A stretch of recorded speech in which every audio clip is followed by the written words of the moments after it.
Good evening, and welcome to our baccalaureate service in person.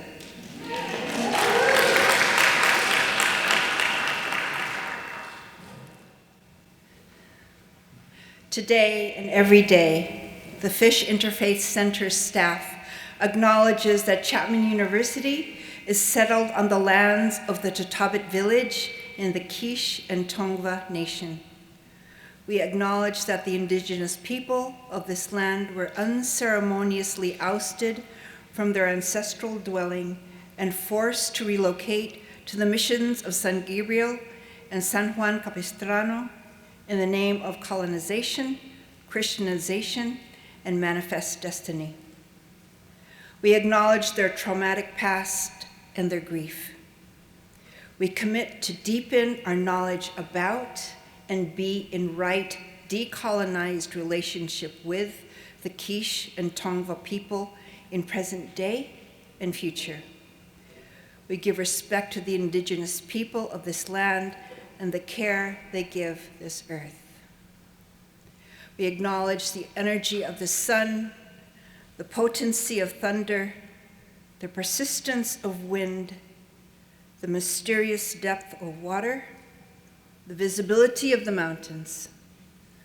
We acknowledge the preciousness of the water we drink and the air we breathe.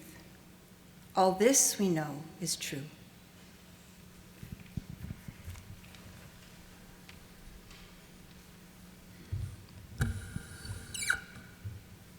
Sarvesham svastir bhavantu, Sarvesham shantir bhavantu, Sarvesham mangalam bhavantu, Sarvesham purnam bhavantu, Loka samasta sukhino bhavantu, Om shanti, shanti, shanti om. Yevarechecha Adonai v'yishmerecha, Ya'er Adonai panav elecha v'chunecha, Yisa Adonai panav elecha v'yasem lecha shalom.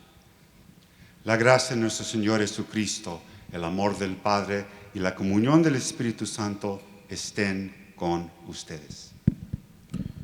مرحبا بكم تشرفنا بحضوركم ونسأل الله الخالق الرحمن الرحيم التوفيق وبركات عليكم وعلينا.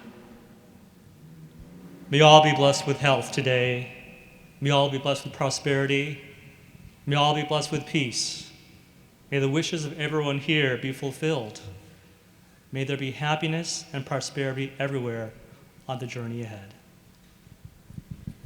May God bless you and protect you. May God cause his face to shine upon you.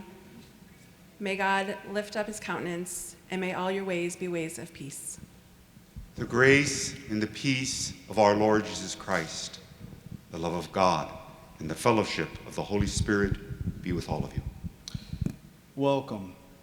We are honored with your presence, and we ask God, the Creator, the Lord of mercy, the bestower of mercy, success and blessings bestowed upon all of you and all of us.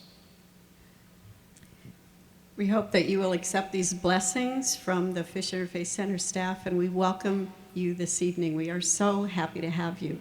And now I'd like to welcome our president, President Daniele Strupa, to come forward.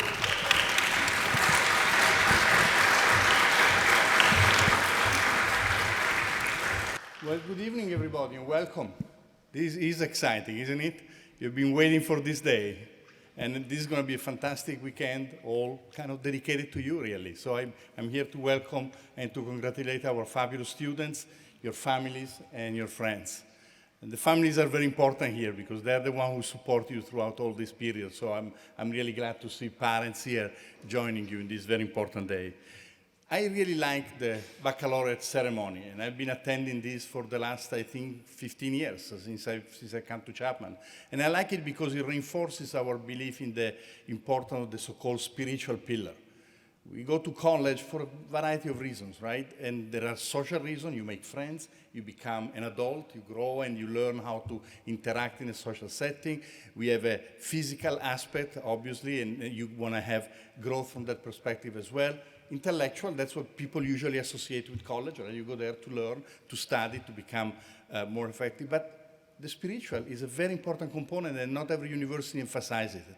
So I'm really happy that we do, because to me, without that component, we really don't become whole human beings. And I'm really happy to see you here kind of testifying to that belief. There are a few people that I would like to welcome today and thank for being here. One is our trustee, Karen Wilkinson. Thank you, Karen, for being here.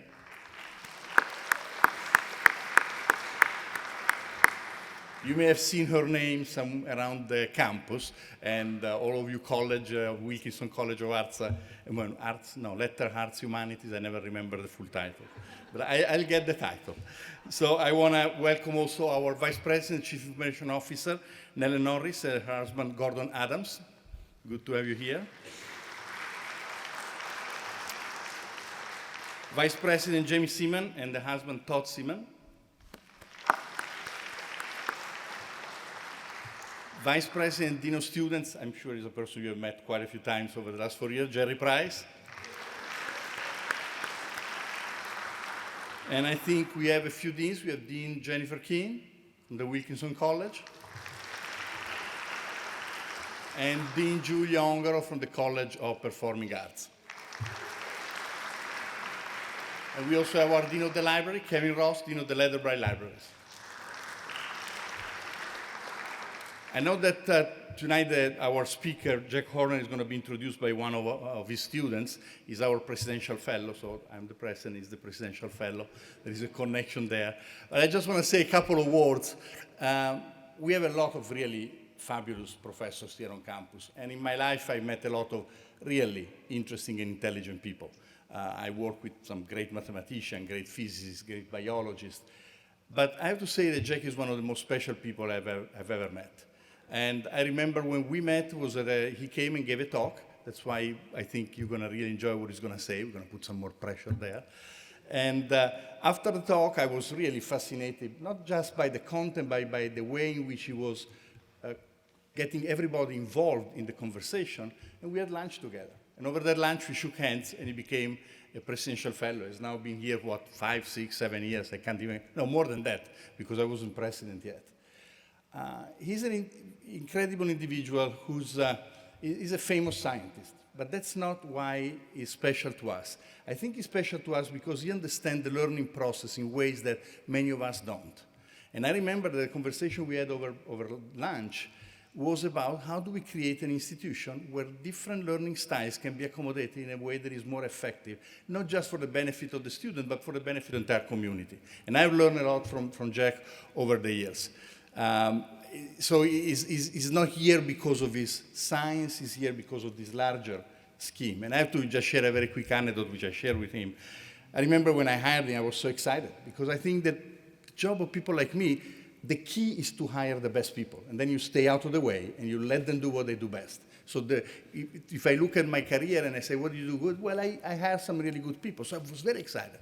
So I was talking to one of our trustees, who is not here today, so it's not Karen. And so this trustee asked me, and the trustee says, so who's this guy? So I explained the guy. And said, why on earth would you ever hire a paleontologist here? And so I had to get into the entire explanation. But I think in a few minutes you will see why we have Jack as one of our colleagues. And now, class of 22, I want to be among the very first to give you my warmest congratulations. I know I see you tomorrow night for the big commencement, and then I see you Saturday for the college commencement, and then Sunday for some of the other college commencement. So good to see you all, and thank you for being here.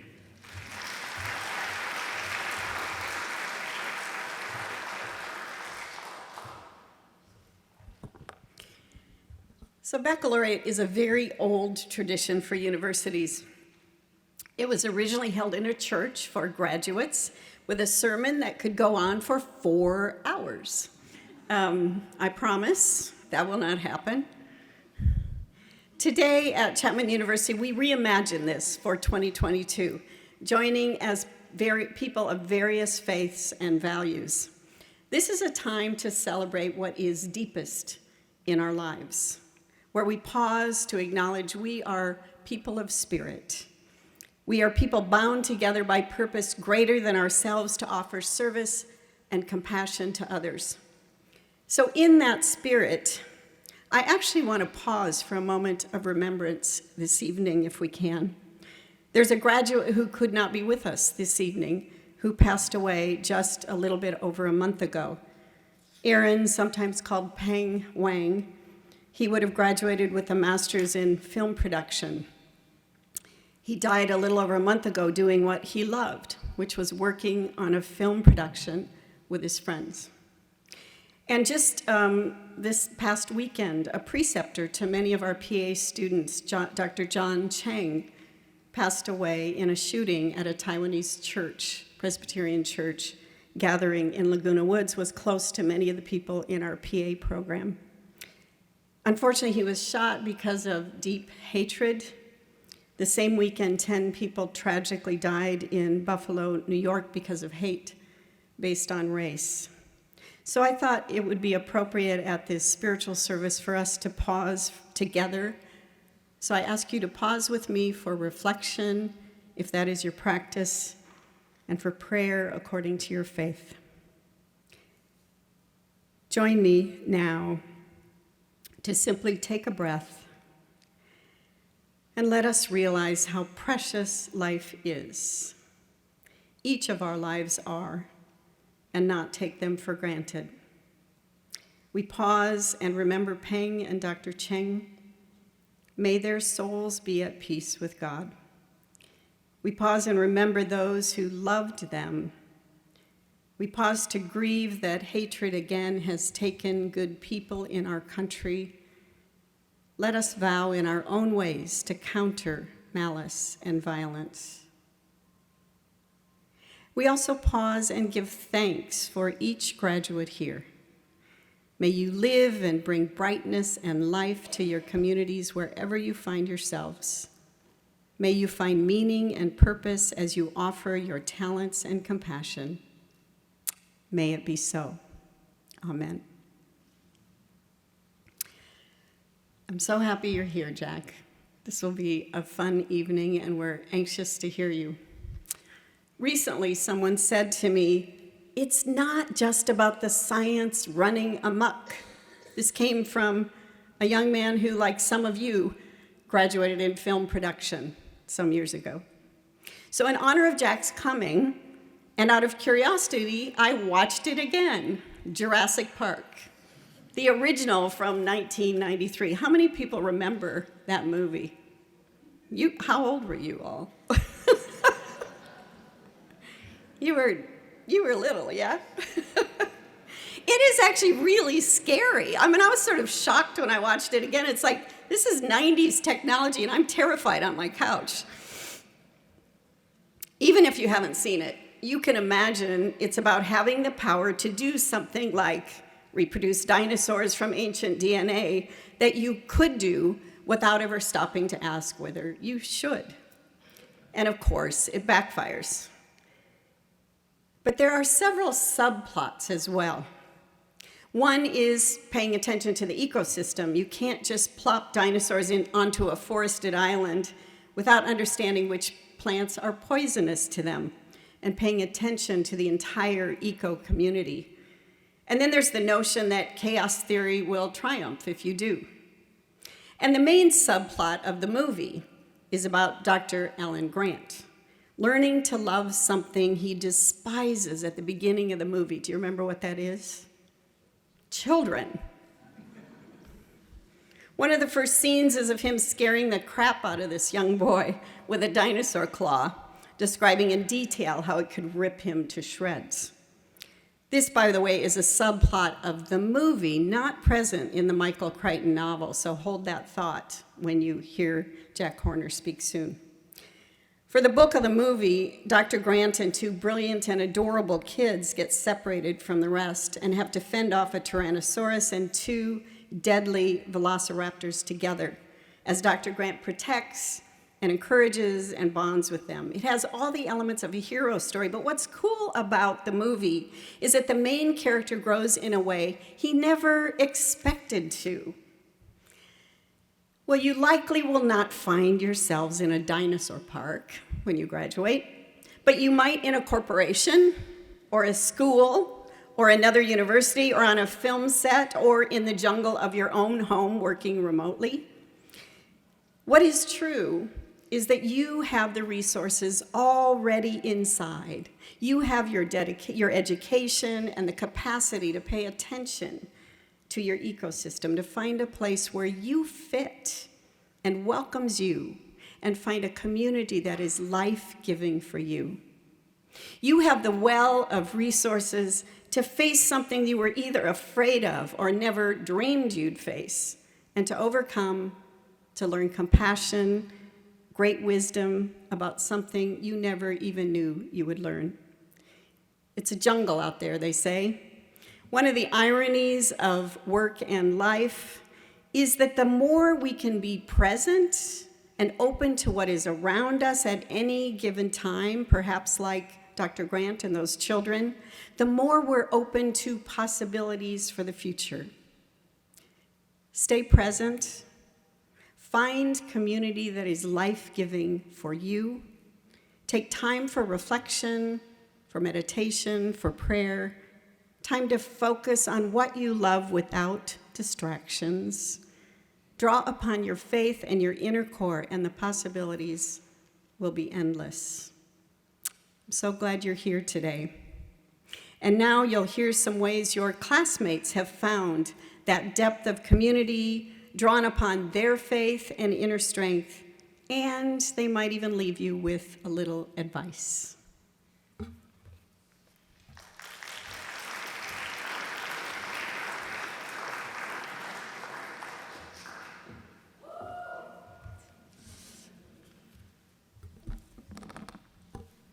Freshman year, my timid self entered the Interfaith Center, and in a matter of minutes, my life was forever changed. I found a home and family. I built relationships with people. I leaned on my faith for the timing of my plan. And my faith brought me not one, but many communities. I'm Abby. I'm Brianna. I'm Josh. I am Rhea. I am Shaylin. And this is our home. When I look through the lens of my spirituality, religion, and values, I've never been led in the wrong direction. I found support in this community. I found a family for life. By embracing every moment of my journey because it's unique just like me. The one thing that unites all of us is our love and trust in our faith and values. As a Jewish student at Chapman University, I have found a home and family at Chabad at Chapman. I have grown so close to Judaism, and I've never been prouder to be a Jew. Thanks to the Chabad rabbi and rebbitzin, I always have a place to call home at Chapman. Shabbat dinners every week with 100+ students, trips to New York for college Chabad Shabbatons, Cafe Chabad, and Jewish courses offered by Chabad have allowed me to grow and truly be myself. I have found family for life and people that I feel truly care about me. My time at Chapman has been defined by the role that I have played in building our South Asian Student Association, a community where students with shared cultural and spiritual backgrounds can feel at home. It has been an honor to organize beautiful celebrations of faith like Diwali and Holi with the help of the Fish Interfaith Center. SASA created a space for me to connect with those who shared my values. My experience here would not have been the same without my chosen family. My 4 years here at Chapman have been the most formative of my entire life up until this point. During this time, I relied on my faith in Jesus Christ because it has allowed me to throw my fears against the wind and trust in God's intentional plan for my life. Where it isn't promised that I won't experience failure and suffering, but it is promised that I'll never be alone in that failure and suffering. My faith is a cliche light at the end of the tunnel. Whether through spiritual music, community, or talking to someone higher than me, I know that my faith and spirituality will sustain me through anything. My time here at Chapman has allowed me to find these things which give me hope and peace. I know that because of Chabad at Chapman, my Judaism has grown, and my future career, family, and community will be affected greatly in a positive way. Faith to me is family, hope, and love. My journey has taught me the importance of selflessness, self-reflection, and spirituality. I believe, and I know, that each and every one of you has the power to influence others with your gifts. With people, choices, and situations, faith is what keeps me together. Get involved as much as you can, and don't ever take an opportunity for granted. In the words of my grandfather, think positive, be positive, do positive. Do good, serve others, stay true to yourself, and trust that the good you do will eventually come back to you. Find something. It doesn't have to be religion or faith, whether it be music, meditation, journaling, going on a walk. Find something to ground yourself. All of us here are works in progress and are at different seasons of our lives. The more we choose to learn from the seasons we are in and embrace the originality we were created in, the more confident we will be to use the gifts we have to walk the path we are called to walk. Our unique journeys And personal faith values have united us In this home, and brought us a family built in many forms.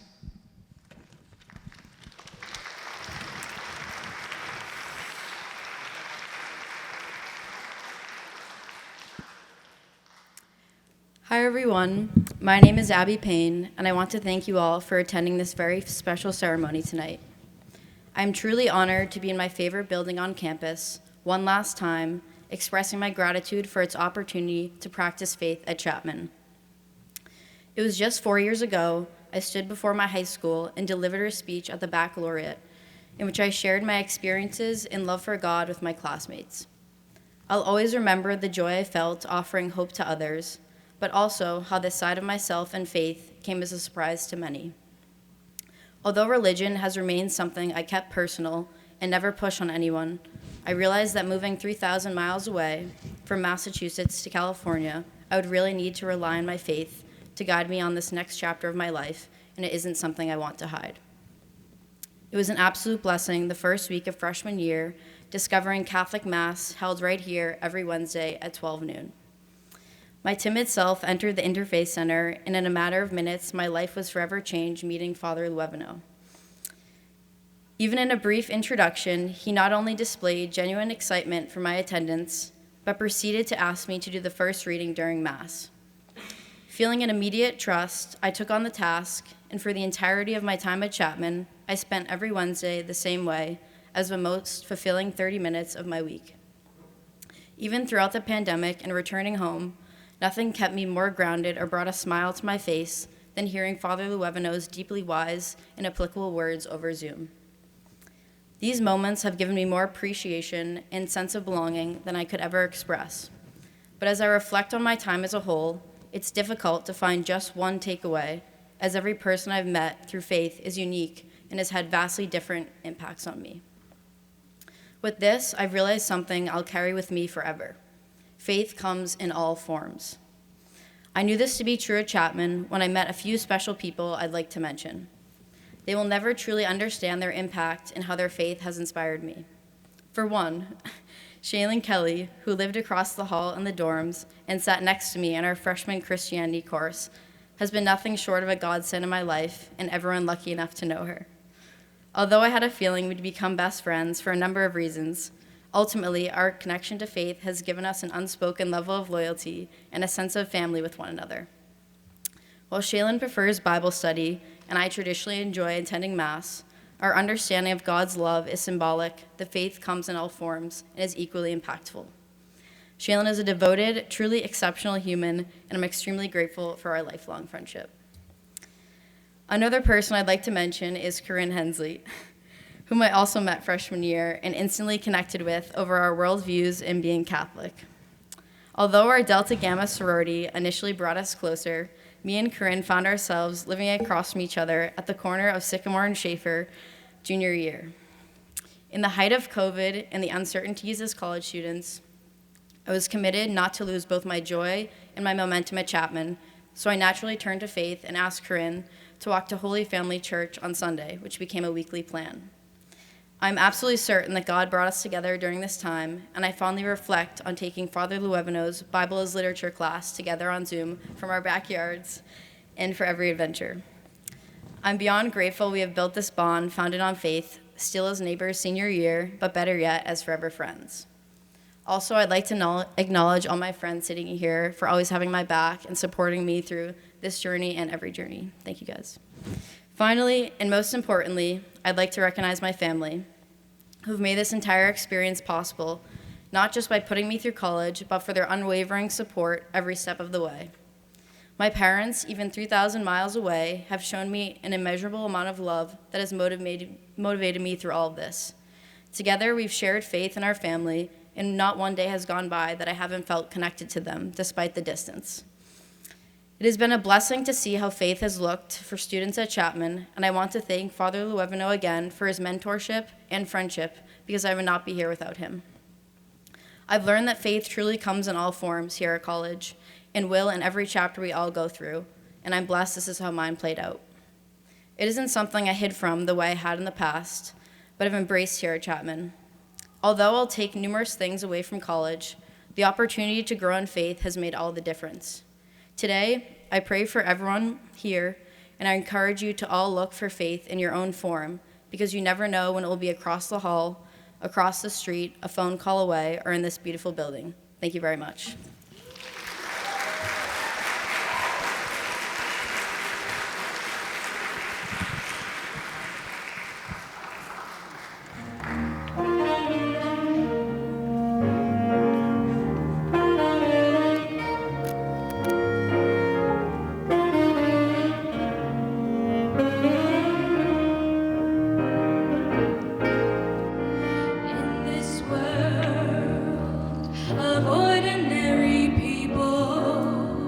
Extraordinary people, I'm glad there is you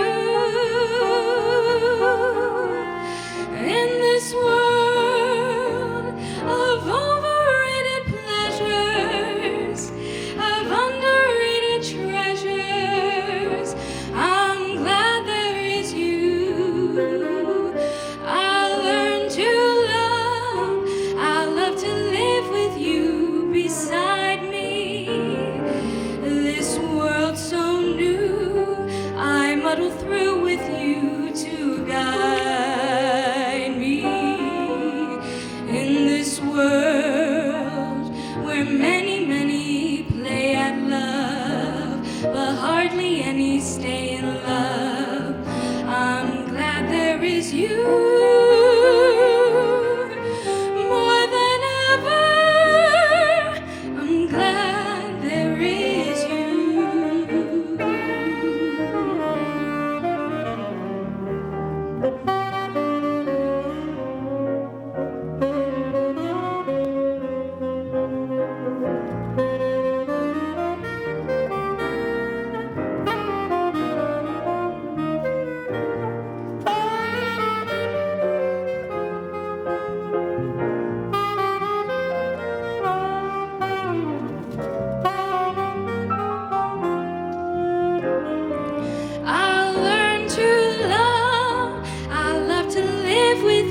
Beside me, this world so new, I'll muddle through with you to guide me in this world where many, many play at love and hardly any stay in love.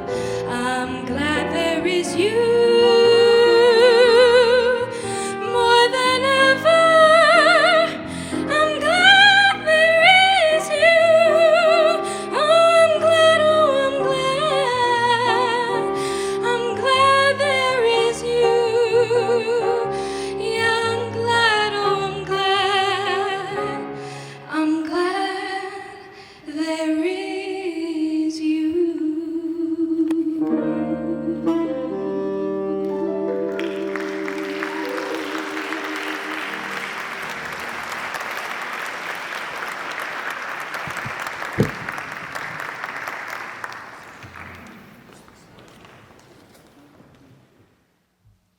I am pleased and very, very excited to be announcing our 2022 Baccalaureate speaker. He is one of our very own Chapman professors, and I was lucky enough to have had him at my last semester at Chapman as my professor. Please welcome Jack Horner.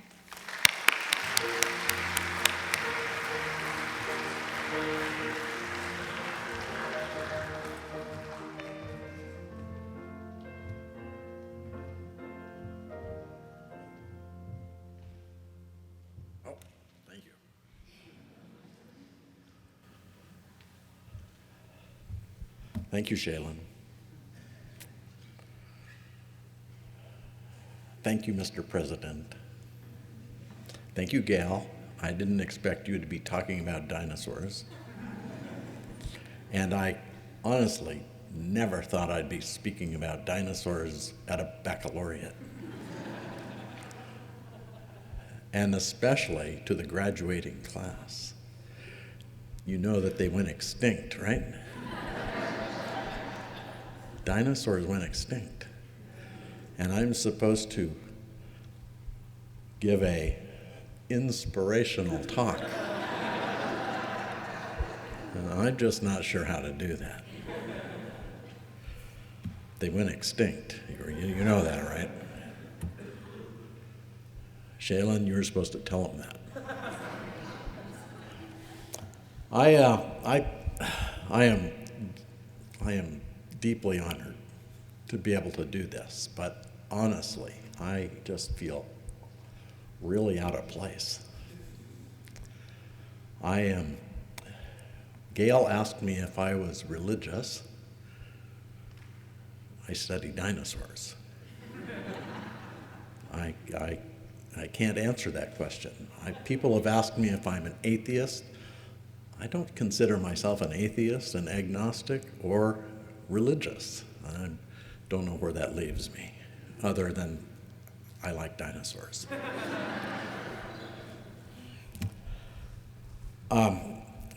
So I was asked to give my Jurassic journey. And, you know, my Jurassic journey is not pretty. Well, first off, you need to know that I am a baby boomer. And I'm not sure what baby boomers say to Zoomers. But let me tell you what a baby boomer is, first off. I was born in 1946. We were the first human beings born after World War II, right? And so a lot of people were coming back from World War II, and there was no housing. I had to live in a tent as a baby. And of course, I would live in a tent most of my life anyway. But that's another story, right? But there was a whole bunch of us born, and so it was a baby boom, right? And that's what happened. So I lived in a tent for about a year, even through the winter in Montana. I was born and raised in Montana. And then we moved to town in 1947, and I started digging. And I've been digging ever since. I mean, I like rocks and I like dirt, and I've spent my whole life in the dirt, and well, I just kept digging, and one day, you know, about the time I was 6 years old, I finally found something, and it was a fossil clam. And my father was kind of a geologist. He was in the sand and gravel business, and he sort of knew that this fossil clam had been a clam in an ocean that covered Montana in the time of the dinosaurs. And just as a side note, this very same kind of clam can be found right here in, 5 miles from here in Silverado Canyon, in the same age rock, in the same kind of sediment that represents the ocean that was here as well. So I really got interested in fossils very young, and I wanted, that's what I wanted to be a paleontologist as young as 6 years old. And so I did everything I could to become a paleontologist. But at 6, I was having a little trouble with these things. Now, at 6 years old, I was given a bunch of blocks, and I was supposed to learn my letters. And you see those letters in red? They're all the same letter. Have you noticed that? I've had trouble with these letters my whole life. And you turn them upside down and there's something else. You turn them sideways and there's something else. I mean, it just doesn't make any sense to me. Seriously, it still doesn't make sense. And the 6 and the 9 for numbers, I mean, they're the same thing too. And I would learn when I was 30 years old that I was dyslexic. I didn't know it then, and my parents didn't know it, and so that was where my troubles began. And I would come to learn dyslexia. If you ever have kids, I assume you will have kids, when you do, just remember that they could be dyslexic and get them tested. And even after you test them, just make sure that you understand that people learn differently. And for me, I don't know what dyslexia is. I can't spell it really. The thing is that there's lots of different kinds, and a lot of people that are not dyslexic think it's about mixing up the I and the E in some words, and it kind of is, but it's mostly because some of us just don't have a short-term memory. That's what most of it usually is, a lack of a short-term memory. So somebody will say, oh, this is a B or this is a D, and just like, many of you might not remember somebody's name. That's sort of the problem, except I don't know. I can't remember. I have no short-term memory. So people would say, this is a B, this is a D, and then when I would have to spell a word, I would just stick one of those letters in there. It was always the same letter. I just didn't know what orientation to put it in. And the same went with the numbers. So I was very confused by numbers and very confused by letters. But I wanted to be a paleontologist. And so northern Montana is close to Alberta, Canada, and my mother used to take me up, and there was this place in Calgary that had concrete dinosaurs, and I fell in love with them, and that's really where I wanted to become a dinosaur paleontologist. So by the time I was 8, I had an imaginary friend, a little buddy that I imagined taking with me everywhere I went, and my imaginary friend would actually show me where to find dinosaurs, dinosaur bones, because he remembered where they died, and so we collected a lot of dinosaurs, and then I got into reading. Not reading, I didn't read anything, but I looked at the pictures in the books and started realizing that a lot of the fossils I was finding were the kinds of fossils that, they were dinosaurs, and they lived on the edges of this ocean that covered Montana. And so I got enamored with horned triceratops and T-Rex that had been found in Montana in the late 1800s and early 1900s. And then I got interested in the dinosaur eggs that had been found in Mongolia, and I seriously got into wanting to be a dinosaur paleontologist and telling my father that, and every time I would tell him that, he would show me my report card. And my report card did not ever look very good. And my father had been the valedictorian of his high school class. And I was not going to be the valedictorian of my class. I knew that in the 4th grade. But and he didn't understand, and of course, people still think this. I mean, he thought I was just lazy, and he told all of his friends that, and he told my friends that, and he told me I could never be a paleontologist because I couldn't read, and I had to learn to read, and I just didn't do that. I just would go find another book to look at that had pictures in it, and I started finding some of the fossils that I had collected, and I would label them. I learned how to curate fossils, and I learned how to clean them up. And so I thought I was a paleontologist. And, I even made a little exhibit for our local library, and it was pretty cool, I thought. And then, he'd show me my report card. And in this particular case, this is the 8th grade, and you'll notice my English is an F. And the teacher said, "You have failed the 8th grade." But I was a baby boomer. And our class was more than twice as big as the class ahead of us. And so we literally filled the school, and nobody wanted us there because there were too many of us. And so even though I failed English and failed the 8th grade, I passed. And I got to go to high school. And I don't remember high school, really. I mean, there were 2 reasons. It was the 60s, which some of the adults probably think, they know what's funny about this. And anyway, I seriously don't remember them. But I do remember going out and collecting fossils and finding more dinosaurs and really having a good time. And I'd always bring my little brother along.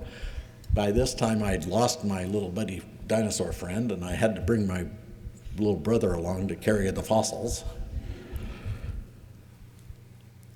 I flunked everything, seriously. I mean, everything. But I made there was a science fair that came up my senior year, and I made a science project, and I won the science fair because it was fossils, right? And so I had literally failed all of my classes in high school, but I won the science fair. And at the science fair, the judges were geology people at a university, the University of Montana, and they invited me to come to college. And I said, "Sure, I will go to college, thank you."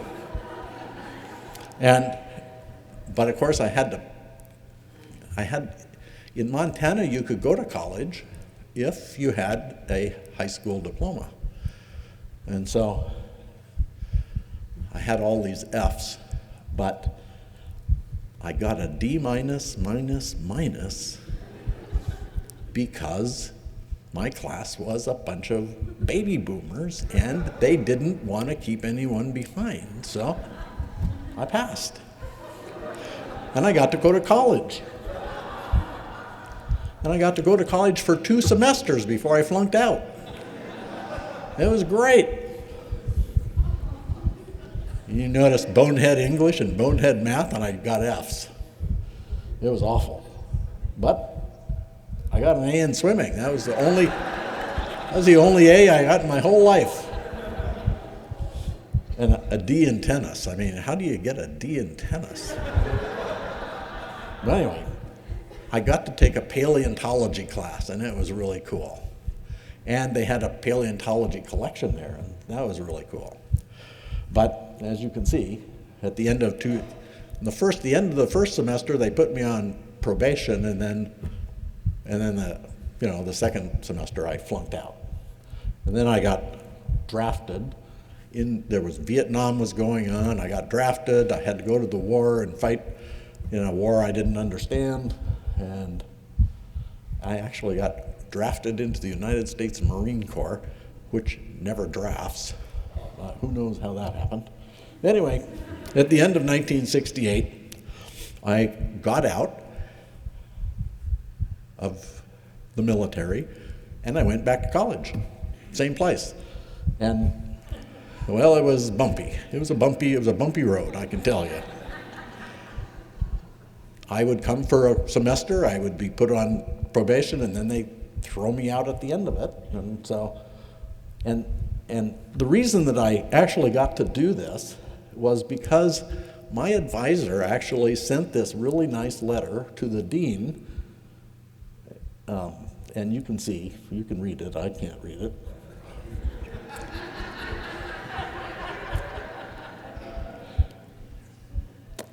But anyway, it was a nice letter, and they let me back in every time I got dropped. So I would go for 2 semesters, flunk out, and then I'd go 2 more semesters and flunk out again. And so there was, and they had not a dinosaur, they had a paleontologist who taught paleontology classes, and he told me nobody studies dinosaurs, and that was a waste of time. And we study fossil mammals here, and so I had to learn about fossil mammals. But it was really pretty cool, because I was at a university for 6 years, or 7 years altogether, right? And I got to learn geology, it was wonderful. I learned preparation, I learned how to curate, I learned all this stuff, zoology, I took all these cool classes. I didn't pass any of them, but I took them all.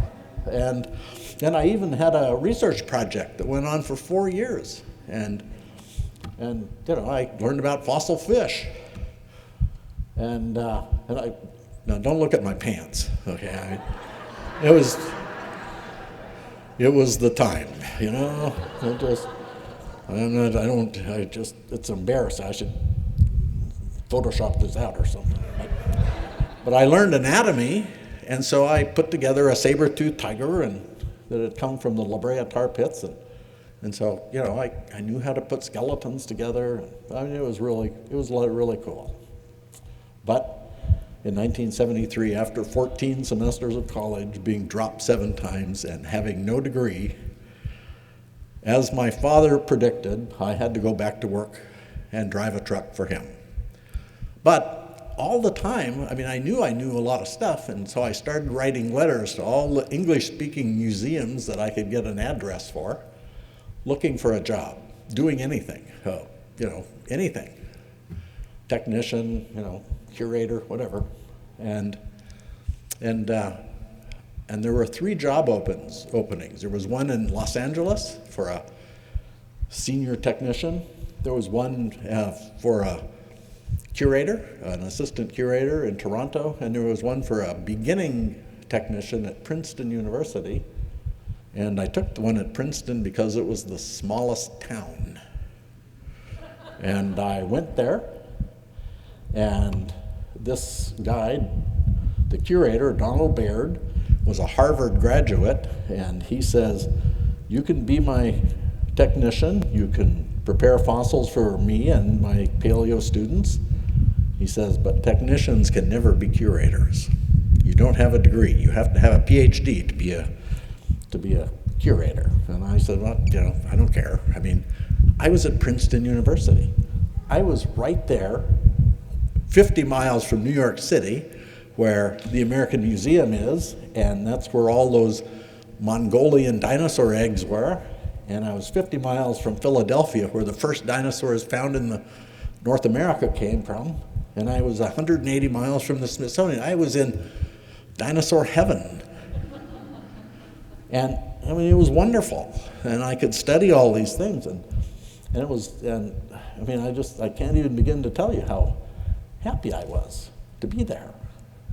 Even though I, couldn't really be a curator. I didn't need to be a curator. I was a paleontologist. As far as I was concerned, I was a paleontologist.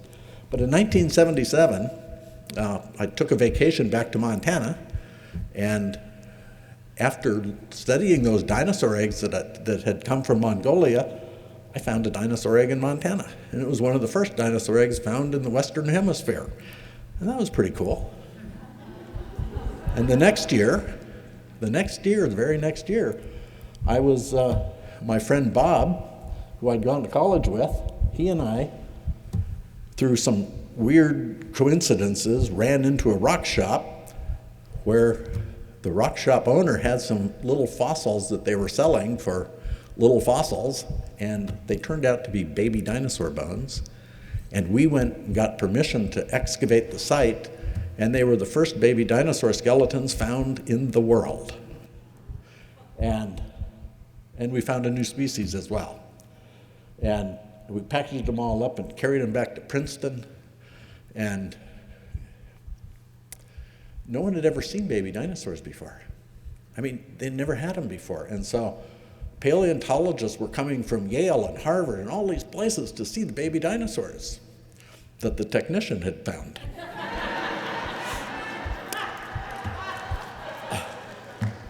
And so Bob was a high school science teacher. He and I published our first paper in the journal Science, or Nature. And it made headlines all over the world. And Princeton promoted me to research scientist, not curator. But the National Science Foundation was really, they thought it was great that we were finding these dinosaurs, and they wanted to actually pay for it. And so they allowed me to write an NSF grant, which I got. And then Princeton was so happy about that, they gave me an office and they gave me a laboratory, and I got to hire my own technician. But I wasn't a curator.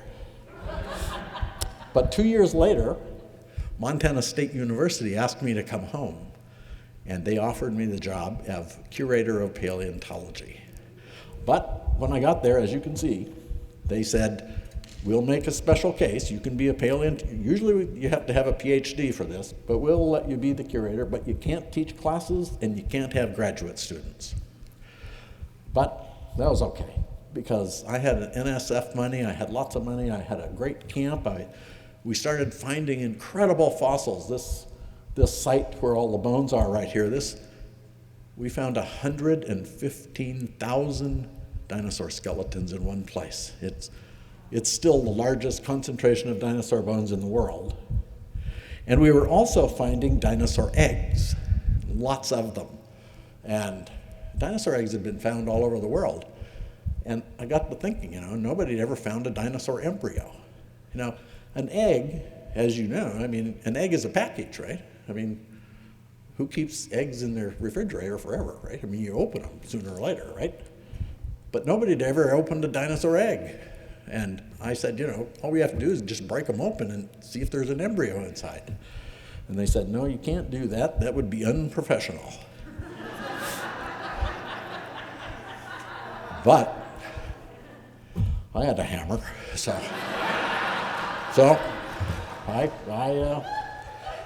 I did what I should do, right? And I found the first dinosaur embryos in the world.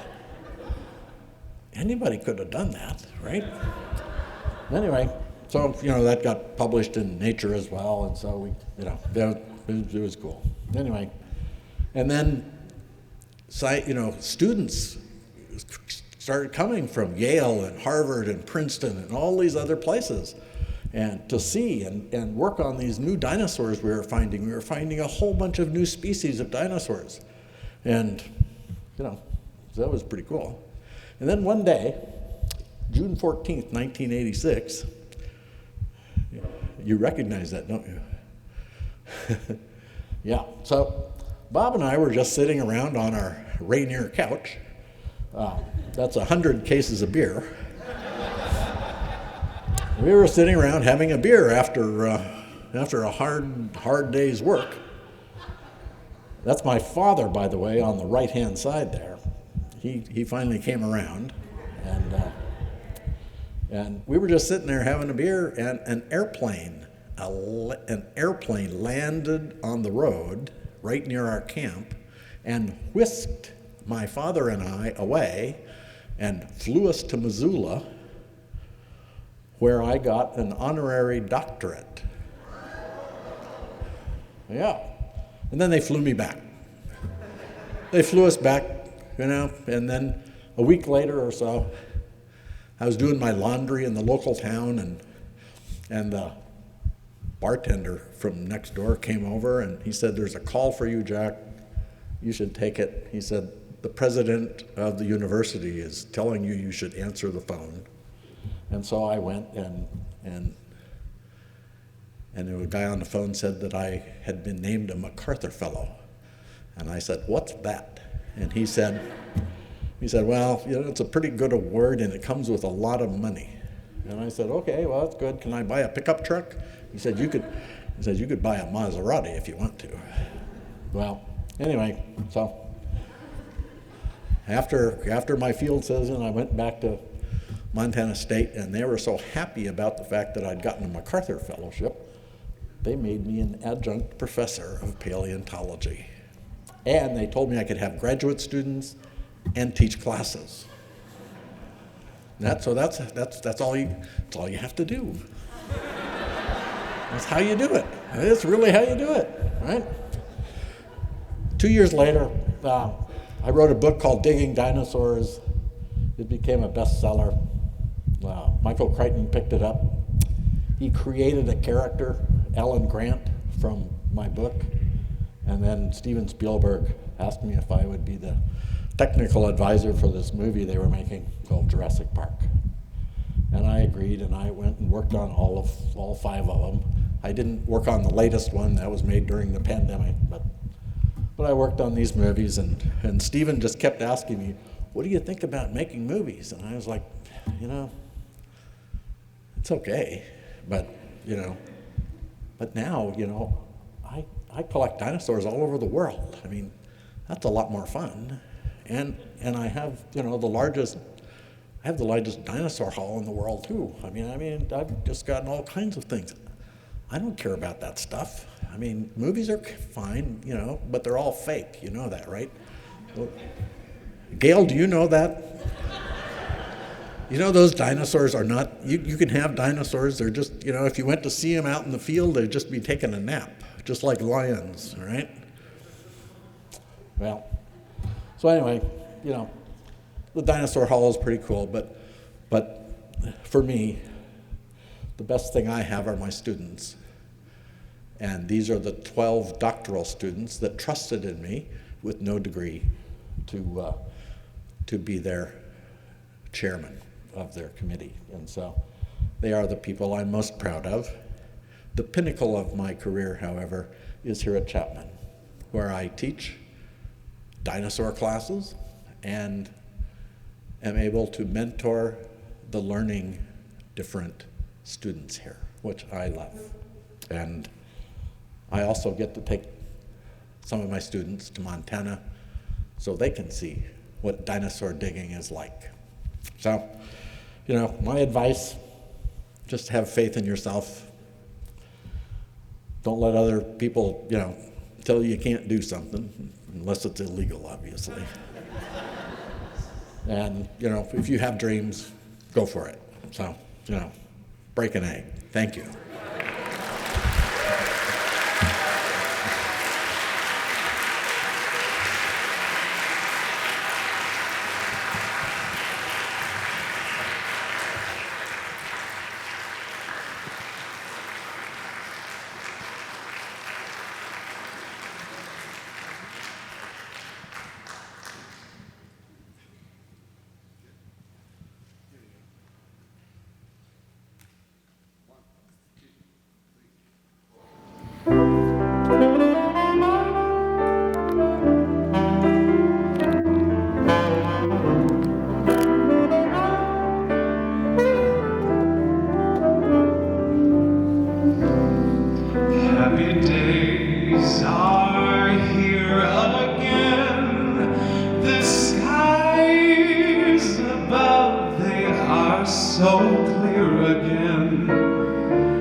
Tell the world about it now. Happy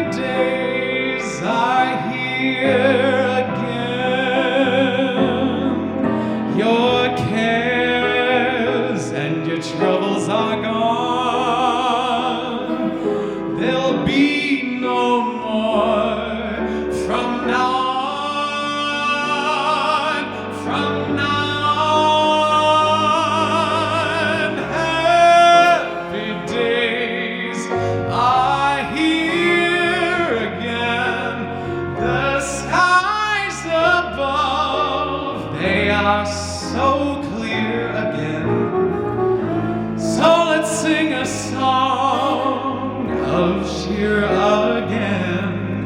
Happy times, happy nights, happy days are here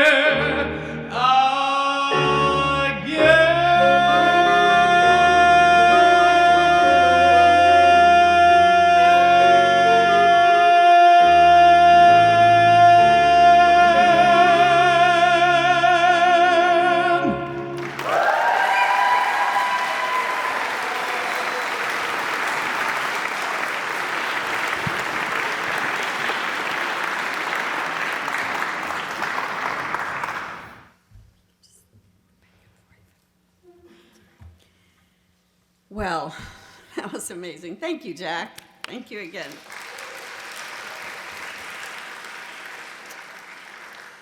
We're so grateful you're here, and thank you, President Strupa, for being with us today. And I want to thank our amazing musicians today, Albert and Connor, Andres, Joey, Mona. Thank you. Really appreciate that.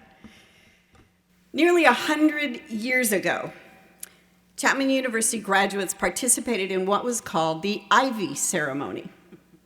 It was the Ivy Chain Ceremony, sorry. According to information in the Chapman University archives, the Ivy custom was, and I'm quoting, to have seniors stand facing one another within a circle of ivy prepared by the junior class. The ivy was used to honor an ancient Greek concept associating ivy with learning.